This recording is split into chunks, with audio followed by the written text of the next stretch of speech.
Nous ne faisons plus de culture en Europe, nous gérons de la pathologie végétale.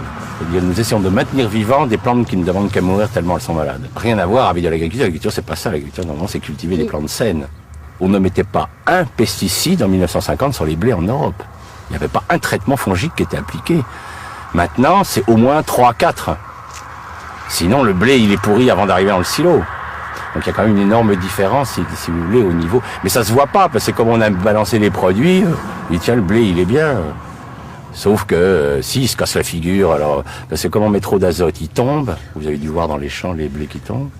Alors on met des hormones pour raccourcir les tiges, c'est pour ça que les blés sont bien plus bas qu'autrefois. Autrefois les blés faisaient 1,50 m, maintenant ils font 60 cm, parce que on les raccourcit avec des hormones.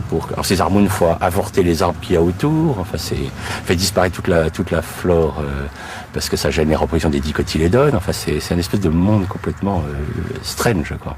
Mais les gens le savent pas, donc devant les champs. Autrefois les champs c'était plein de coquelicots, il y avait plein d'autres espèces, il y avait une biodiversité dans un pays comme la Hollande a déjà perdu 75% de toute sa flore. C'est une des flores les plus pauvres de la planète, la Hollande.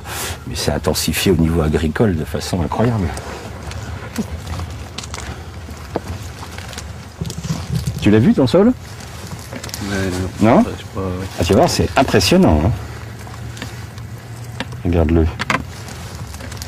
Il y en a un qui va peut-être venir, mais... Ah non, on n'a pas été entendu, puisqu'on est avec Lydia, on a quitté l'INRA.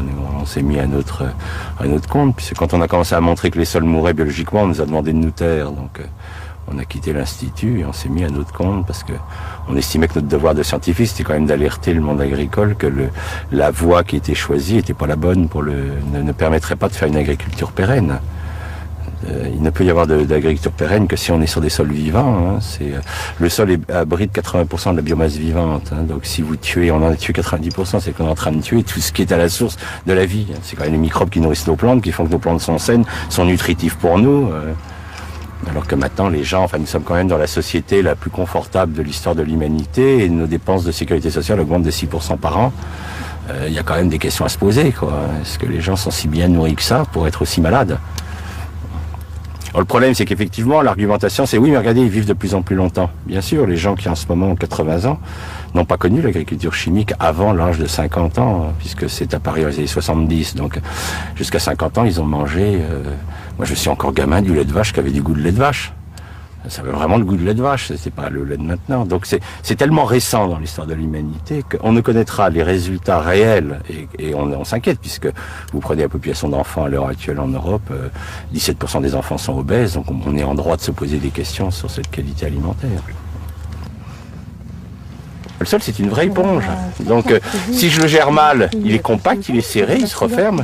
Si je laisse la faune le retravailler, il va se souffler. C'est pour ça que quand vous marchez en forêt sur un sol, vous avez vu le côté moelleux du sol forestier, hein, parce qu'en fait, il est aéré par la faune, alors que le sol qui a été labouré, maltraité, il est complètement compacté, complètement resserré sur lui-même.